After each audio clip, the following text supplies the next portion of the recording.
It was an ordinary rainy afternoon in Milford. Sarah stood at the grocery counter clutching just enough money for bread and milk. Then, something unexpected happened. A man she had never seen before appeared beside her. His eyes were kind, his smile gentle. Without saying a word, he handed the cashier a $50 bill, paying for all her groceries. Before she could thank him, he was gone. No car, no footsteps. Only wet, empty pavement outside. She thought it was a chance encounter, until she saw him again, in a place no living person should ever be. Sarah Johnson had lived in Milford her whole life.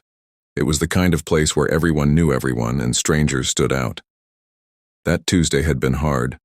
Work hours were cut at the diner, her rent was overdue, and her fridge was nearly empty.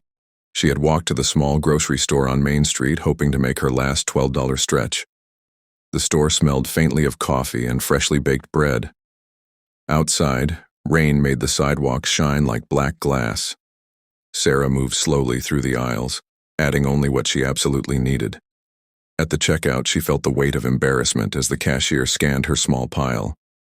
Bread, milk, a bag of apples. That was when she noticed him. A man standing one person behind her in line. He looked to be in his late 30s wearing a long dark coat. Something about him felt old-fashioned. When her total came to $14.72, Sarah's heart sank. She was short. She reached into her bag to put something back, but before she could, the man stepped forward. "I'll cover it," he said softly, sliding a crisp $50 bill across the counter. Sarah's cheeks burned with gratitude and surprise. "Oh, thank you. Really, I don't know what to say." The man just smiled, his eyes almost sad, and replied, "No, thanks needed." Then, without waiting for change, he turned and walked toward the door. By the time Sarah grabbed her groceries and hurried outside, he was gone. No car pulling away, no figure walking down the street, just the rain falling harder than before.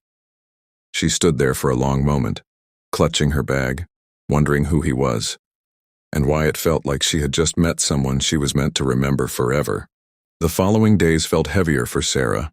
Every corner of Milford seemed different, almost alive, as if the town itself knew the stranger's secret.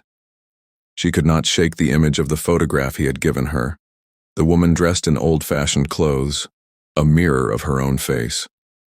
Sarah began visiting places she had never cared for before, the abandoned railway station, the narrow alleys behind the diner, even the edge of the old cemetery.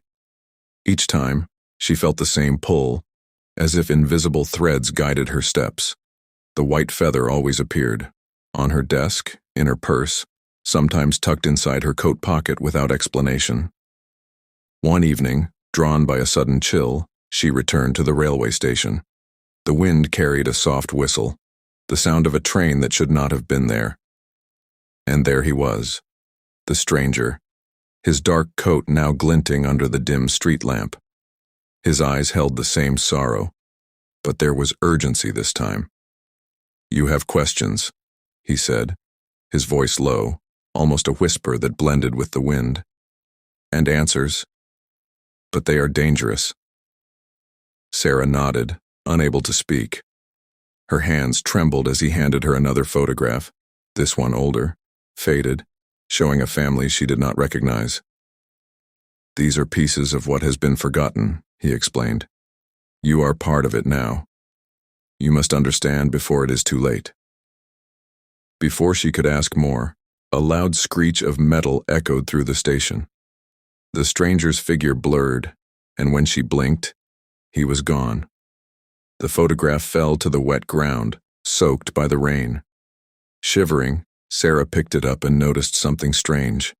A symbol etched into the corner, one she had seen in her dreams the previous night.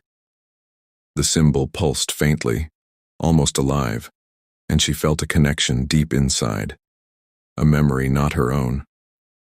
From that moment, Sarah understood that her life in Milford had shifted forever. Ordinary days were gone. Every shadow could hide a clue. Every stranger could be a messenger, and every white feather was a warning she could not ignore. She clenched the photograph tightly. Somewhere in the threads of time and memory, answers awaited, and she would follow them, no matter where they led. The police arrived within minutes. Their flashing lights painted the store walls red and blue, a strange contrast to the warm, quiet place it had been only hours before. Emily told them everything. The woman's kind smile, her gentle voice, and the way she had simply vanished. The officers checked the security cameras. There she was, walking in through the glass doors, her coat buttoned up tight, a scarf hiding part of her face. She moved slowly, almost carefully, as if she was measuring every step.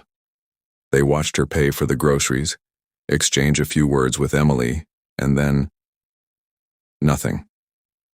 The camera outside the store showed her stepping into the cold night air, but instead of walking to a car, she turned down the side street. The footage ended there. No cars, no witnesses, no trace. One officer leaned closer to the screen. "That scarf," he murmured. "It looks old. Very old." Emily's heart pounded. "What do you mean?" The officer didn't answer directly.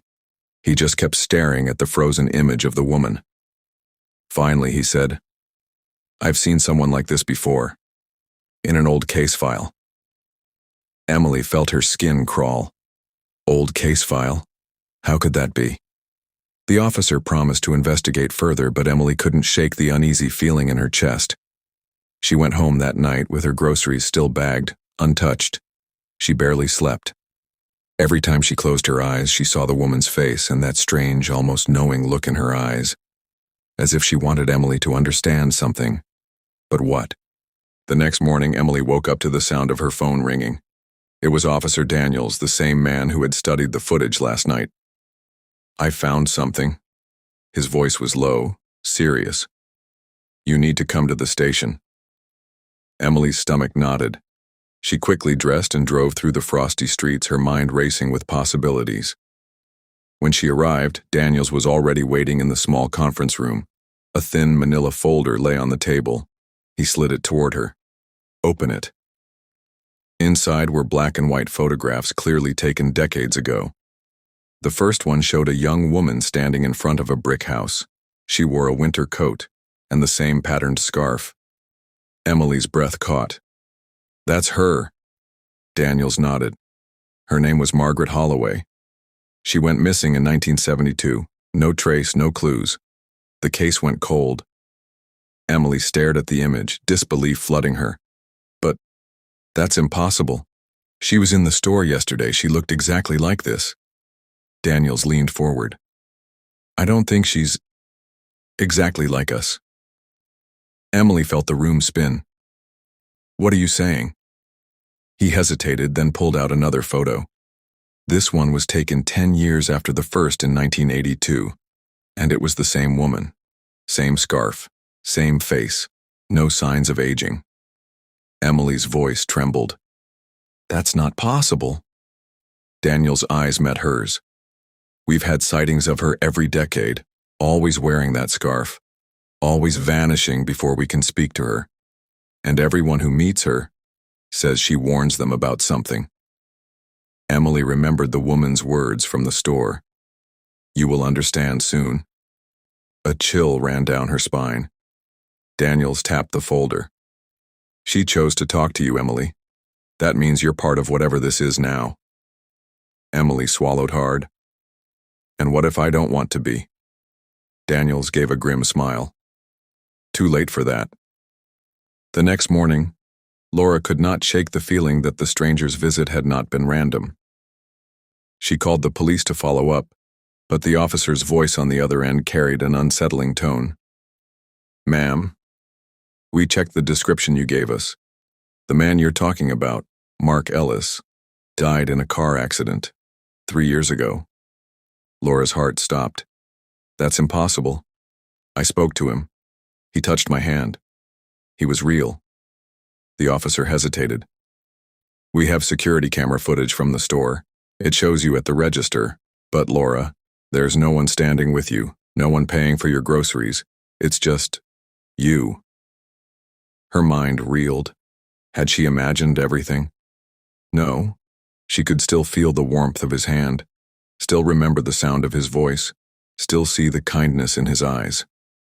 That night, as Laura was putting her daughter to bed, she found a small, folded receipt tucked into the grocery bag. It was dated yesterday, and at the bottom in neat handwriting were the words, "For Emma, from your father's friend." Laura froze.